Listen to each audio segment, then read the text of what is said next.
High, চলে এসেছি আবার তোমাদের জন্য একটা নতুন ক্রাফট ভিডিও নিয়ে। তোমরা যারা বাড়িতে সন্ধ্যেবেলায় মোমবাতি জ্বালাতে পছন্দ করো এবং প্রচুর টাকা খরচ করে নতুন নতুন ক্যান্ডেল লাইট স্ট্যান্ড কিনতে থাকো, আজকের ভিডিওটা কিন্তু তোমাদের জন্য। আজকের ভিডিওতে তোমরা দেখবে কিভাবে খুব কম খরচের মধ্যে তোমরা বাড়িতেই বসে একটা খুব সুন্দর ক্যান্ডেল লাইট স্ট্যান্ড বানিয়ে ফেলতে পারো। এটা বানানোর জন্য কি কি লাগবে এবং কিভাবে বানাতে হবে সেটা দেখার জন্য কিন্তু তোমাদেরকে পুরো ভিডিওটা শেষ পর্যন্ত দেখতে হবে। চলো তাহলে শুরু করা যাক। প্রথমেই যেটা লাগবে সেটা হলো আমাদের এই এয়ার ড্রাই মোল্ডেড ক্লে। এই ক্লেটা কিন্তু দুই ভাগে ভাগ করা থাকে, হার্ডনার আর রেজিন। দুটোকে আমাদের 1:1 অনুপাতে নিয়ে দুটোকে ভালোভাবে মিক্স করে নিতে হবে। ঠিক এইরকমভাবে ভালোভাবে মাখিয়ে নিতে হবে যতক্ষণ না দুটো ভালোভাবে পুরোপুরি মিক্স হয়ে যায়। তারপরে দেখো এখানে আমি একটা ছোট্ট থালা জোগাড় করেছি। তোমাদের কাছে যদি এরকম কোনো থালা থেকে থাকে তাহলে সেটা ব্যবহার করতে পারো, আর যদি তোমাদের কাছে এরকম থালা না থেকে থাকে তাহলে শুধু একটা এরকম প্লাস্টিক জোগাড় করলেই চলবে। একটা প্লাস্টিকের ওপর ক্লেটাকে রেখে এরকম একটা প্লেটের শেপ দিয়ে দেবে। এবার তোমরা প্লেটটাকে শুকানোর জন্য রেখে দেবে। এটা শুকাতে মোটামুটি 30 থেকে 40 মিনিট মতো সময় নেয়। ততক্ষণে আমরা বাকি জিনিসগুলো করে নেব। এবার দেখো কিছুটা ক্লে নিয়ে ভালোভাবে গোল করে আঙুল দিয়ে মাঝখানটায় একটু গর্ত করে নেব, যাতে করে একটা মোমবাতি খুব ভালোভাবে এর মধ্যে বসানো যায়। আমাদের মোমবাতি বসানোর জায়গাটা তৈরি হয়ে গেল। এবার আমি দুটো গোলাপ ফুল বানাবো। তো তোমরা ভালোভাবে দেখে নাও যে আমি গোলাপ ফুলটা ঠিক কীভাবে বানাচ্ছি।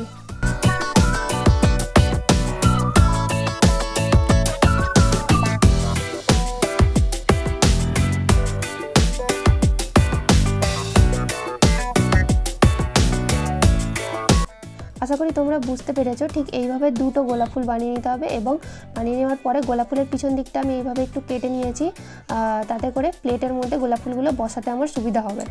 এইবার সব জিনিসগুলো ভালোভাবে শুকিয়ে গেছে। এবার আমাদেরকে এগুলো এই ছোট্ট প্লেটটার মধ্যে ঠিক করে বসিয়ে দিতে হবে। এবার এই ছোট্ট প্লেটটা অল্প কাঁচা থাকা অবস্থায় তোমাদেরকে ছাড়িয়ে নিতে হবে। প্লেটটা একটু কাঁচা থাকা অবস্থায় ছাড়িয়ে নিতে হবে, তার কারণ প্লেটের সাইডগুলো হালকা করে বাঁকিয়ে এইভাবে আঙুল দিয়ে একটু ডিজাইন করে নিতে হবে।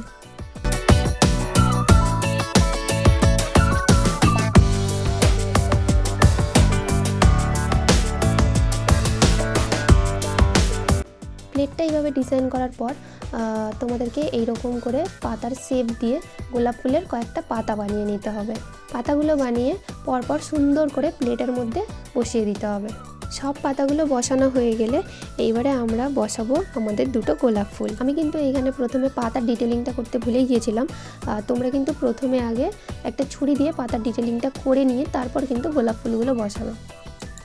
পুরো কাজটা কমপ্লিট হওয়ার পর আমরা এটাকে 30 থেকে 40 মিনিটের মতো রেখে দেবো, যাতে একদম ভালোভাবে শুকিয়ে যায়।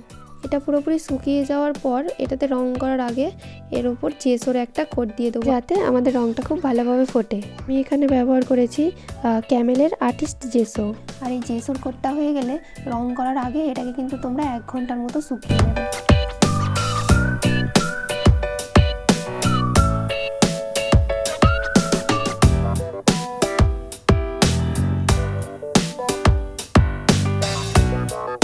চলো আমাদের জেসো শুকনো হয়ে গেছে, এইবার কিন্তু আমাদের রং করার পালা।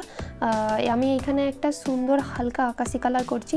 তোমরা তোমাদের পছন্দ মতো কালার করতে পারো বা আমার দেখে দেখে সেম কালারও করতে পারো। আচ্ছা, এইভাবে কিন্তু আমাদের এই বেস প্লেটটা পুরোটা রং করে নিতে হবে। আর আমি এখানে ব্যবহার করেছি ফেভিক্রে কোম্পানির অ্যাক্রিলিক কালার। তোমরা কিন্তু এখানে ক্যামেলের ফেব্রিক কালারও ব্যবহার করতে পারো। আর এই মোমবাতি বসানোর জায়গাটাতে তাও কিন্তু আমি আকাশির থেকে একটু ডিপ আর ব্লুর থেকে একটু হালকা, মানে ব্লুর সাথে হালকা করে সাদা মিশিয়ে এই কালারটা এনেছি। তো এটাই মোমবাতি বসানোর জায়গাটাতে আমি এই কালারটা করব পুরোটা।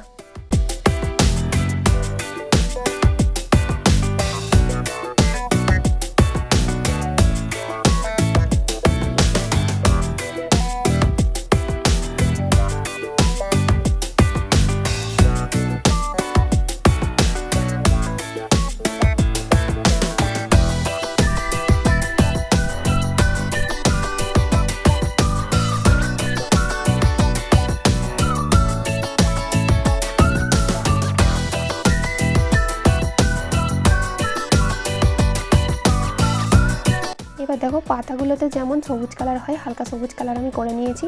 তারপরে আছে এইখানে দুটো গোলাপ ফুল। তো দুটো গোলাপ ফুলের আমি 2 রকম কালার করব। একটাতে করেছি একদমই হালকা গোলাপি কালার, তারপরেরটাতে করব একটু ডিপ গোলাপি কালার। এবার এখানে দুটো ফুল আছে, তোমরা তোমাদের মতো করে তোমাদের পছন্দ মতো গোলাপ ফুলগুলোর কালার কিন্তু করতে পারো।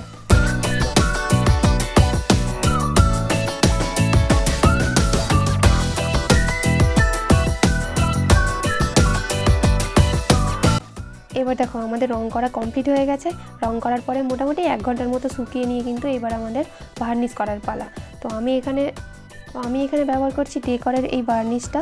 এবার খুব ভালোভাবে আমরা কিন্তু পুরোটাতে সুন্দর করে ভার্নিশ করে আবার কিছুক্ষণ শুকাতে দেবো। তারপরে এটা কিন্তু পুরোপুরি রেডি হবে, তারপরে আমরা এটাকে ব্যবহার করতে পারবো।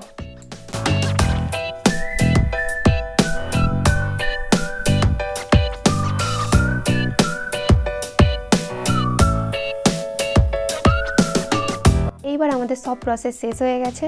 এইবার আমরা এটাকে কিন্তু ভালোভাবে ব্যবহার করতে পারবো। চলো তাহলে এটাকে আমরা এবার জ্বালিয়ে দেখি কেমন লাগে। এটা কমপ্লিট হওয়ার সাথে সাথেই কিন্তু আমি এটা নিয়ে মোমবাতি জ্বালাতে বসে পড়েছি, এটা দেখার জন্য যে এর মধ্যে মোমবাতি জ্বালালে কীরকম দেখতে লাগে। চলো দেখা যাক তাহলে এতে মোমবাতি জ্বালালে কেমন লাগে।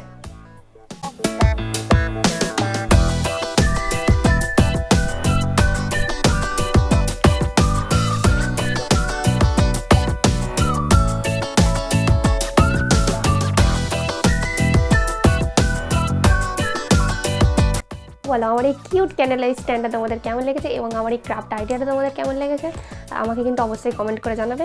আর এই ধরনের ক্রাফট রিলেটেড ভিডিও দেখার জন্য আমার চ্যানেলটাকে সাবস্ক্রাইব করে রাখবে। আমার এই ভিডিওটা যদি তোমাদের ভালো লেগে থাকে তাহলে একটা লাইক করে দেবে এবং বন্ধু বান্ধবীর সাথে শেয়ার করে দেবে। দেখা হচ্ছে এইরকম আবার একটা ইন্টারেস্টিং ক্রাফট ভিডিও নিয়ে। ততক্ষণে সবাই ভালো থাকবে, সুস্থ থাকবে। Bye bye.